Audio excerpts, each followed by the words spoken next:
والصلاة والسلام على سيد الأنبياء والمرسلين وعلى آله وأصحابه أجمعين. أما بعد، فأعوذ بالله من الشيطان الرجيم. بسم الله الرحمن الرحيم. يا بني آدم قد أنزلنا عليكم لباسا يواري سوآتكم وريشا ولباس التقوى ذلك خير. وقال رسول الله صلى الله عليه وسلم: إنا لا ندخل بيتا فيه كلب أو تصاوير. صدق الله العظيم وصدق رسوله النبي الأمي الكريم. قابل احترام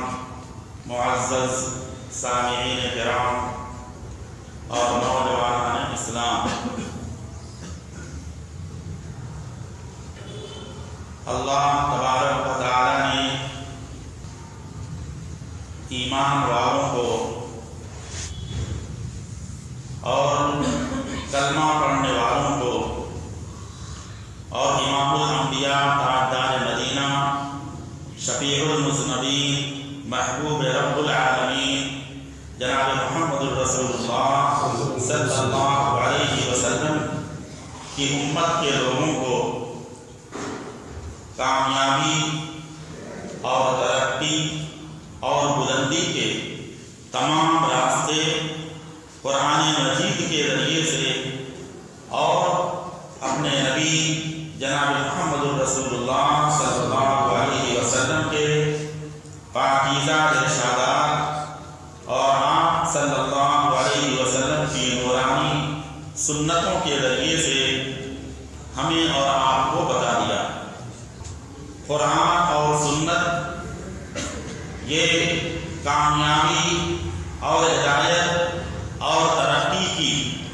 وہ شاہراہ ہے، وہ راستہ ہے کہ اس راستے پر چلنے والا ہمیشہ کامیابی کی منزل تک ہی پہنچتا ہے. خود اللہ کے رسول صلی اللہ علیہ وسلم نے دنیا سے وفات کے وقت، دنیا سے آخرت کی طرف سفر کرنے کے وقت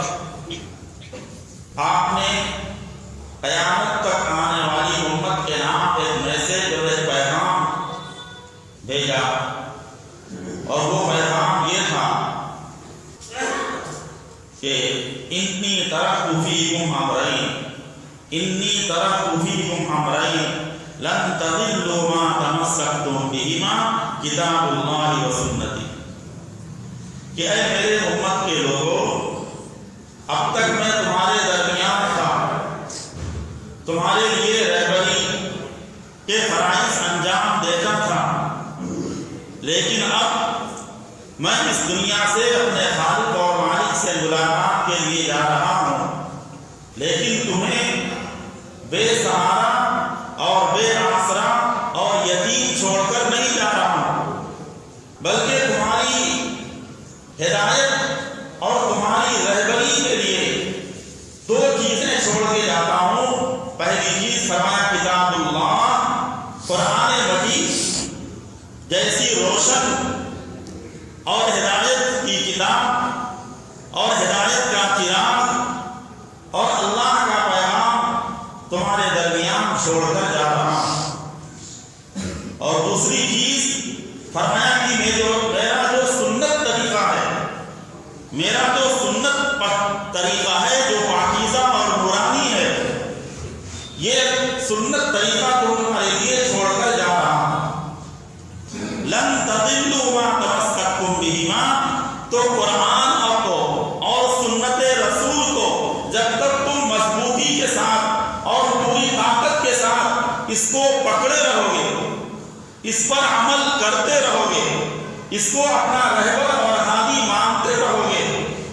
اور اس کی روشنی میں اپنی زندگی کے سارے کاموں کی پلاننگ کرتے رہو گے، لن تضلوا، تو دنیا کا کوئی فتنہ تمہیں صراط مستقیم سے، جنت کے راستے سے، ہدایت کے راستے سے، کامیابی کے راستے سے تم کو سطح سکار رہا ہے روزے ازل سے تا امروز،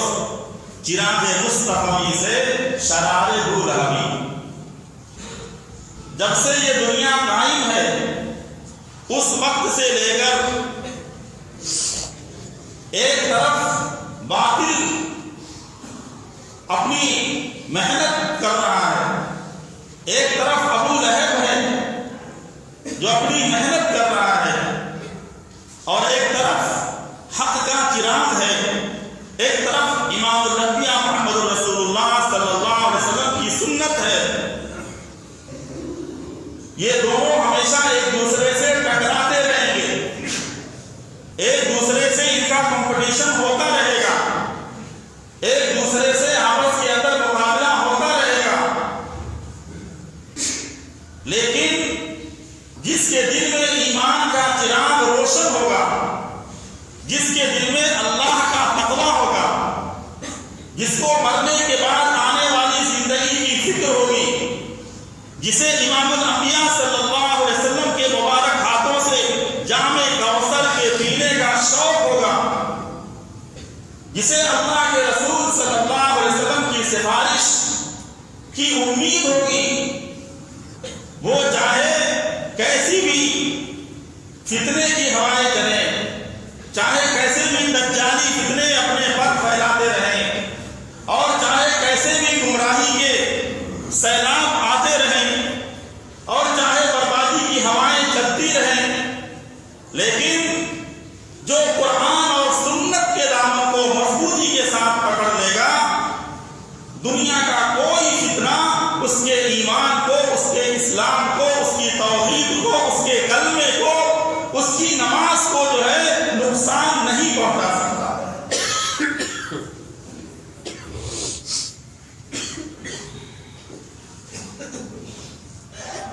نبی صلی اللہ علیہ وسلم کے سنت طریقوں میں سے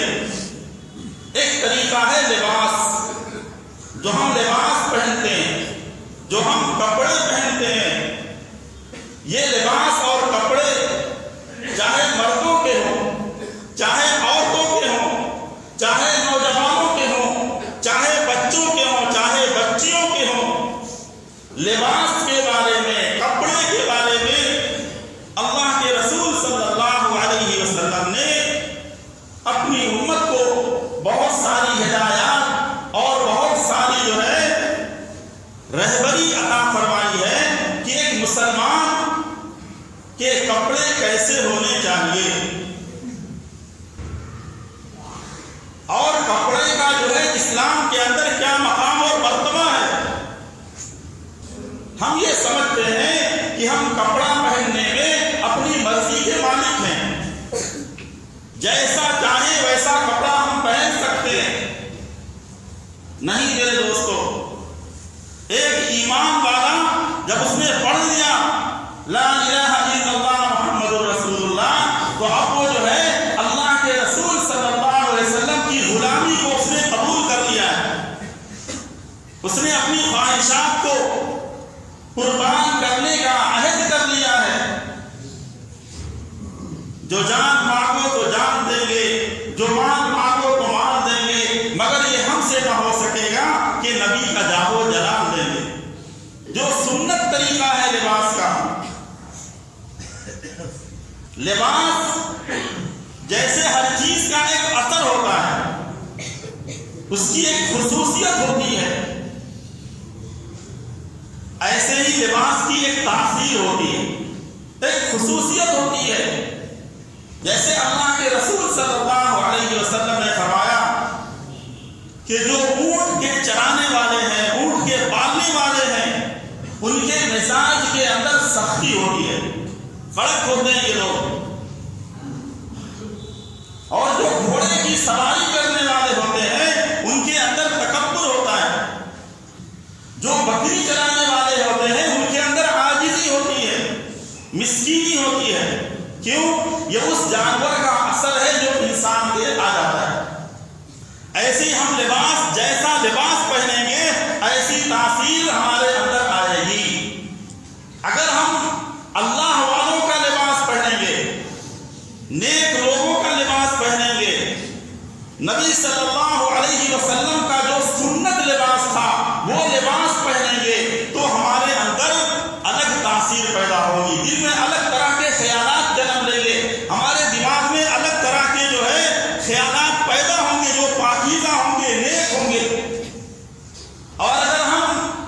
مشرکوں کا لباس پہنیں گے، یہودیوں کا لباس پہنیں گے، عیسائیوں کا لباس پہنیں گے، اللہ کے دشمنوں کا لباس پہنیں گے، ننگے رہنے والوں کا، ناچنے گانے والوں کا لباس پہنیں گے، تو ایسے ہی اثرات اور ایسے ہی جو ہے احساسات ہمارے دل میں، ہمارے دماغ میں جو ہے پیدا ہوں گے۔ اس لیے قرآن مجید نے فرمایا کہ یا بنی آدم قد انزلنا علیکم لباسا یواری سوآتکم وریشا،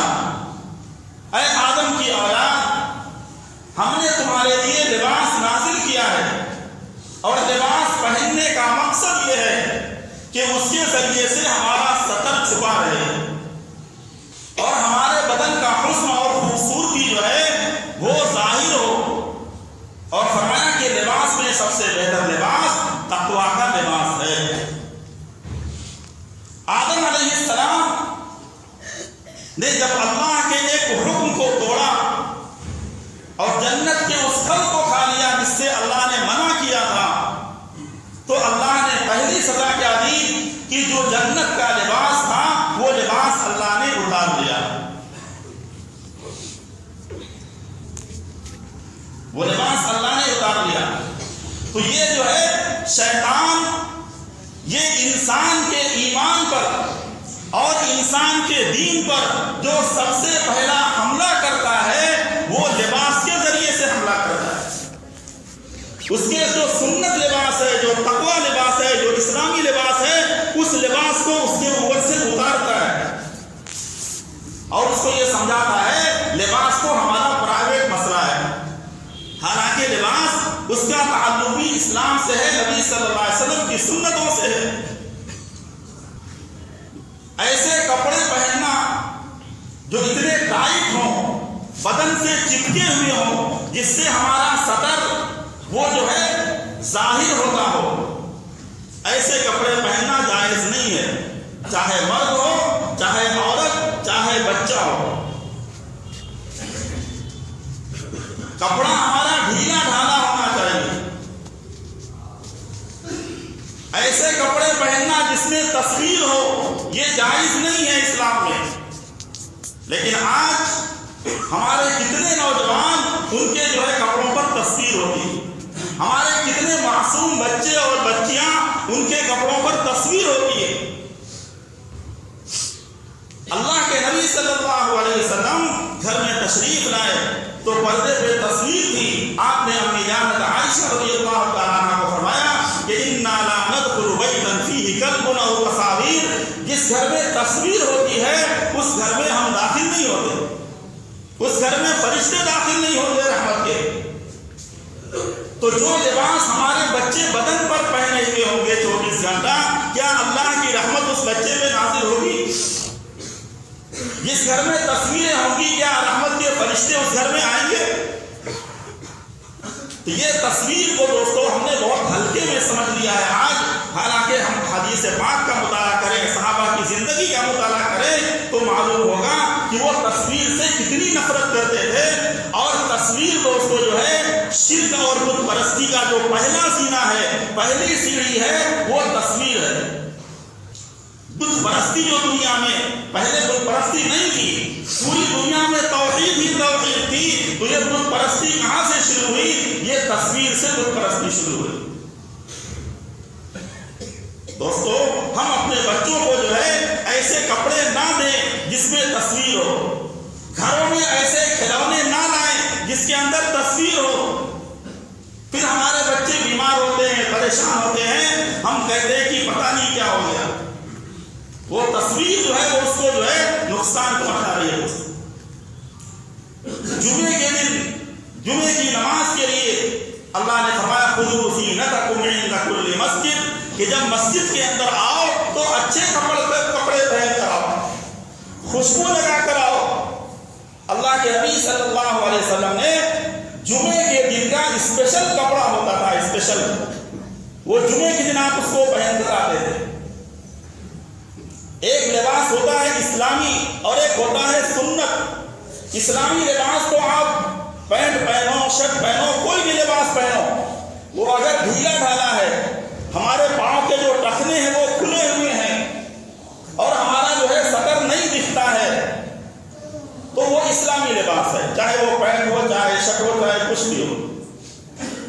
لیکن کرتا پاجامہ یا پٹھانی یا جبہ یہ وہ کپڑے ہیں جس کو ہم سنت لباس کہہ سکتے ہیں کہ یہ سنت لباس ہے۔ اگر ہم جمعے کے دن سنت لباس پہن کر آئے جو اللہ کے رسول صلی اللہ علیہ وسلم کا معمول تھا تو ہمارے لیے کتنا جو ہے نماز کا اجر اور ثواب کتنا بڑھ جائے گا، اور ہمیں ایک احساس ہوگا اندر سے کہ دیکھو اصل لباس تو ہمارا یہ ہے، اور یہ لباس جو ہم پہن کر آتے ہیں ٹی شرٹ ہے، پینٹ ہے، یہ ساری چیزیں تو یہ ایک ضرورت کی چیز ہے، کم سے کم جمعے کے دن جو ہے ہم اس کا اہتمام کریں۔ اللہ کے رسول صلی اللہ علیہ وسلم نے اپنی امت کو لباس کے بارے میں بہت بے شمار حدیثیں ہیں، لباس کے بارے میں سینکڑوں حدیثیں ہیں لباس کے بارے میں۔ جیسا لباس آدمی پہنتا ہے ایسا دل میں فکر پیدا ہوتی ہے، ایسی سوچ جنم لیتی ہے، ایسا خیال دل کے اندر جو ہے پیدا ہوتا ہے۔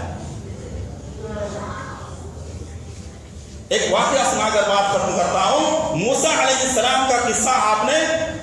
سینکڑوں مرتبہ سنا ہوگا کہ جب فرعون نے موسیٰ علیہ السلام کو چیلنج دیا کہ ہمارے جو جادوگر ہیں حکومت کے ان سے جو ہے تمہارا مقابلہ کرائیں گے۔ مصر کے بڑے میدان میں مقابلے کی تاریخ وقت طے ہوئی،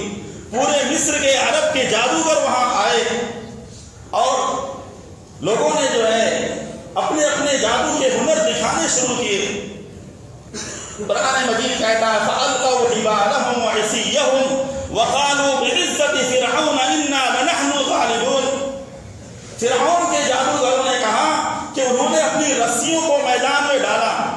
اور فرعون کی قسم کھائی کہ ہم فرعون کی قسم کھا کر رسیوں کو میدان میں ڈالتے ہیں، اور یوں کہا کہ ہم غالب رہیں گے، ہم جیتیں گے، موسیٰ علیہ السلام آج ہار جائیں گے۔ پھر کیا ہوا کہ جو رسیاں تھیں حیۃ تسعی وہ سانپ کی شکل بن گئی اور وہ دوڑنے لگی۔ موسیٰ علیہ السلام کو اللہ نے حکم دیا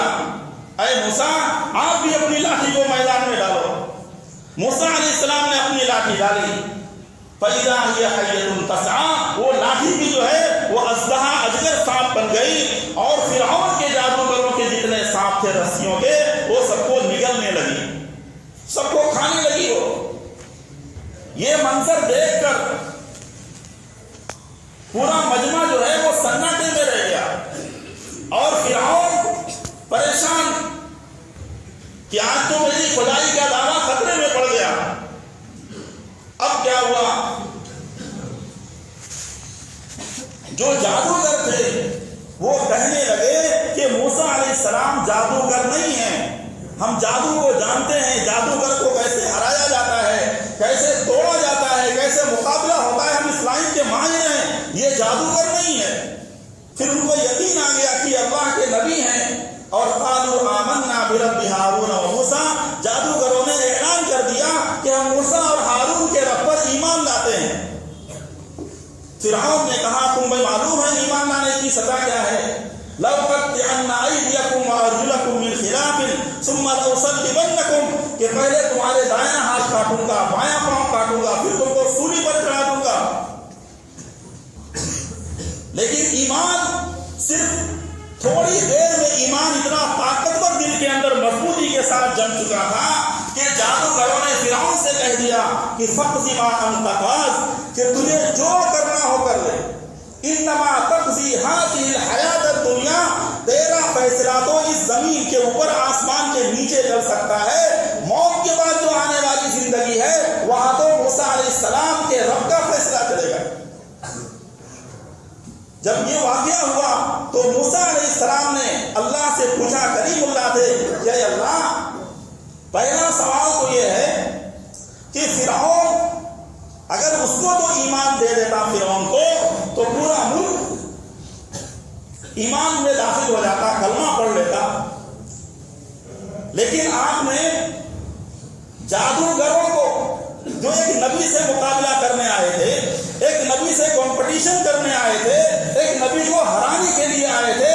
ایسے جادوگروں کو آپ نے ایمان کی دولت بخش دی، ان کے لیے جنت کا فیصلہ کر دیا. ایسا کیوں ہوا؟ تو تفسیر کی روایتوں میں، تاریخ میں لکھا ہوا ہے کہ جادوگر جب موسیٰ علیہ السلام سے مقابلہ کرنے کے لیے آئے تھے تو موسیٰ علیہ السلام کا جو لباس تھا، موسیٰ علیہ السلام کا جو کرتا تھا، جو پاجامہ تھا، جو ٹوپی تھی، جو پگڑی تھی، جو شکل صورت تھی، ہر جادوگر نے اپنی شکل صورت ایسی بنائی تھی جیسے وہ موسیٰ علیہ السلام کی ٹرو کاپی. کپڑا موسیٰ علیہ السلام جیسا ہر جادوگر پہن کر آیا تھا، پگڑی ہر جادوگر موسیٰ علیہ السلام جیسی پہن کر آیا تھا، ہر لباس اپنے بدن پر جو جادوگر پہن کر آیا تھا وہ ٹرو کاپی موسیٰ علیہ السلام جیسی کاپی کر کے آیا تھا. اللہ نے فرمایا اے میرے موسیٰ، اے میرے کلیم، جادوگر جو میرے نبی کی شکل اختیار کی، میری نبی کو کپڑے کو پسند کیا، میرے نبی کے لباس سے محبت کی، تو میں نے ان کو ہدایت کے دروازے، ان کے دل کے دروازے ہدایت کے لیے کھول دیے. ان کے دل میں ایمان کا درخت، ایمان کا بیج مضبوط کر دیا اور انہوں نے ایمان قبول کر لیا. تو میرے دوستو، یہ لباس جو ہے یہ کوئی معمولی چیز نہیں ہے. ہم اپنے بچوں کو بھی جو ہے، جب ہمارے بچے اسکول جائیں اور یا اور کہیں ایسی جگہ جائیں تو بے شک ہم اسکول کا جو ہے جو لباس ہے وہ اس کو پہنائیں، لیکن اپنے گھر میں آئیں، مدرسے کے اندر جائیں، مکتب میں جائیں تو ہمارے بچے اسلامی لباس میں ہونے چاہیے. اس کا اثر ہوگا، آپ دیکھنا اور آپ اس کو نوٹ کریں گے، اس کے اثرات کتنے اچھے ہوتے ہیں. اللہ تبارک و تعالیٰ ہم تمام کو دین کی صحیح سمجھ عطا فرمائے اور اسلامی لباس اور سنت لباس کا رواج اپنے